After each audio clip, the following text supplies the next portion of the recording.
welcome back to the channel. Thank you for tuning in here. This video is mostly for Jamaicans or Caribbean nationals in particular.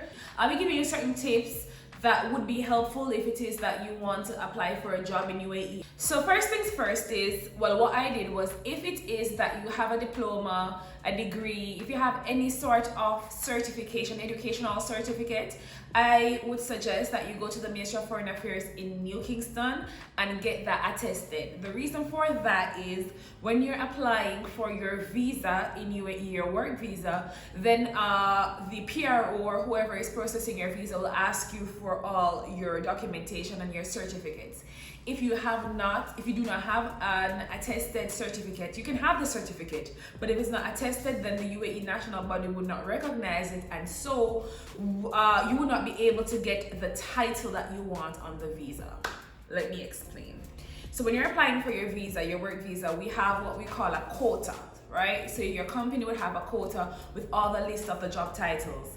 For everyone that has an attested certificate, they can get what we would call a managerial title, which would be like business service manager or information data analyst manager or whatever it is. But if it is that you do not have a attested certificate, then you get probably like an archive clerk or waiter or something along those lines, and that will affect you if it is that you want to, number one, let's say apply for certain loans. If you want to visit some countries that have visa on arrival, then you would have to probably pay money to go into the country without the visa. Long story.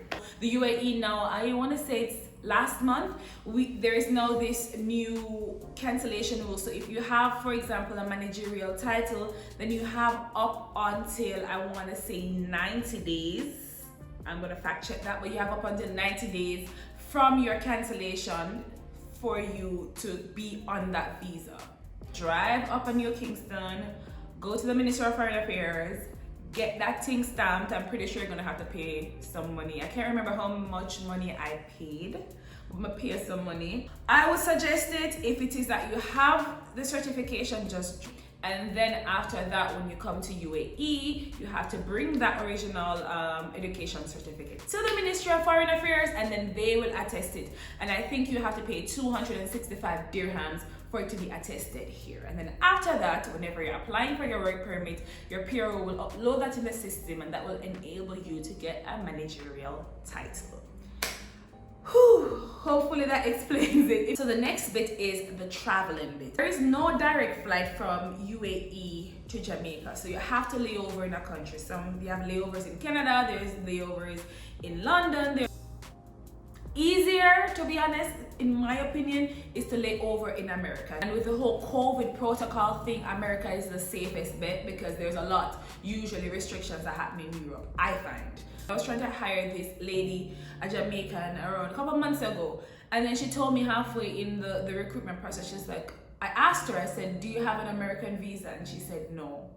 And I was like, okay, Canadian? She said no. I was like, oh my God.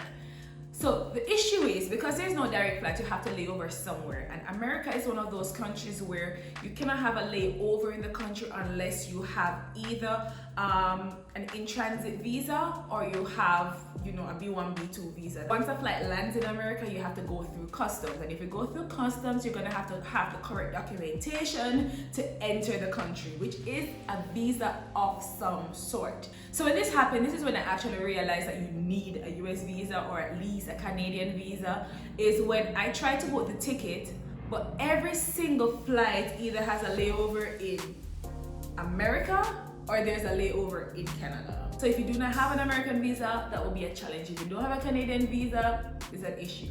Even the Canadian visa, to be honest with you, is also problematic because flights from UAE to Canada, there's a layover in America. It's kind of crazy how the entire global border travel thing work, but America basically have a chokehold on Jamaica because it's hard for you to travel. I don't want to say it's impossible, but it's very, very difficult. I even tried flying her through Panama. There's a layover in Miami. Always check the flights that they're booking you, and then you work it out from there. But as Caribbean nationals, y'all already know it ain't easy for us to travel. We don't have no visa allowance or permit for certain countries, America being one of them, so you need to have a visa of some sort, y'all. Struggle is real, but we gotta do what we gotta do. And also, if you're gonna get in transit visa, that is fine, but know that an in transit visa has an expiration period. And so, if it is that you've transited, right, and you're now in UAE, but then you want to go back to Jamaica at whatever time or period, then you have to apply for another in transit visa. And you know, to get appointment in America for American visa right now is insane.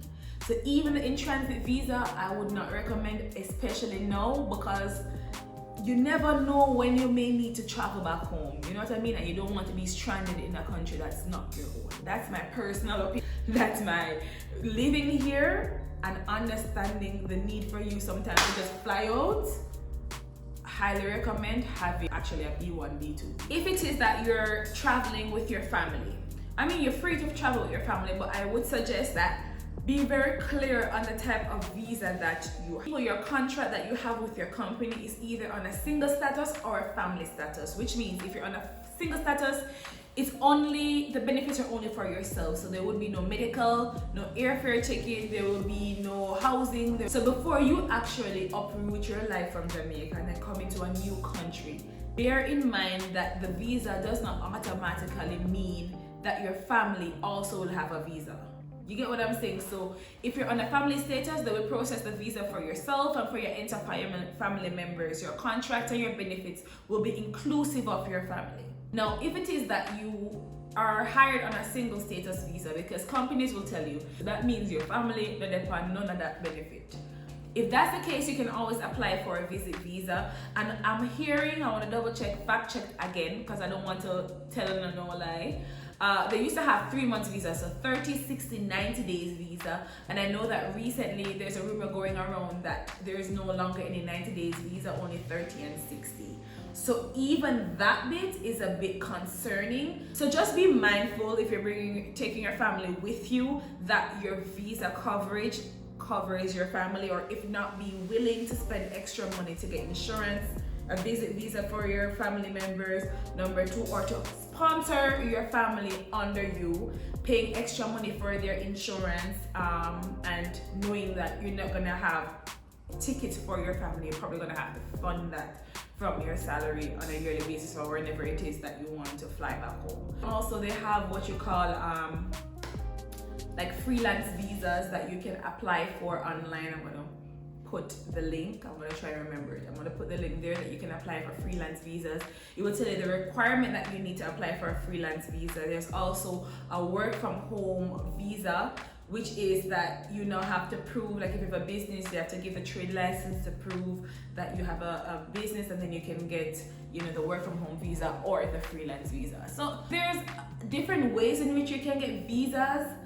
For me, I'm speaking about the work visa in particular and what that entails. People are asking me, where can I find jobs in hospitality in UAE?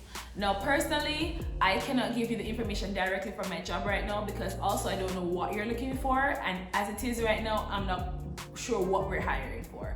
But I would suggest going to www.marriedcareers.com, and then I'll put it also here so you'll understand. So go on marriedcareers.com, enter in the location, put United Arab Emirates, or if you want to specify, you can put Dubai, you can put Abu Dhabi, Sharjah, Ras Al Khaimah, whatever emirate that you want, you can put all of them. And then you will search for, in the title, whatever position it is that you're interested in, whatever your field is in, you'd put that in the position or the job title. And then you search, all the list of vacancies will come, and then you apply there. Before you apply, please to make sure on update on a CV. And honestly, there's no excuse. I have a video on my channel explaining to you how the CV is supposed to look, some tips that you can use for your CV. So please, if you have not yet watched that video, go back and watch the video. Wanna see what I'm do, right? I'm setting you up to win. So before you even apply, all the resources that you need are on the channel. Also, you can always ask in the comment section. If I'm realizing I'm getting like a lot of a particular question, I always create a video about it. so that everybody can just refer to it whenever it is that you need it. So the information is there, just make use of it. I want to clarify that everything that I'm saying here, it has no bearings on my employment or my employer. This is something that I'm sharing based on my personal experience. So I'm wishing you all the best on your career journey. May we all secure this bag. And thank you for watching. I'll see you in the next video. Peace.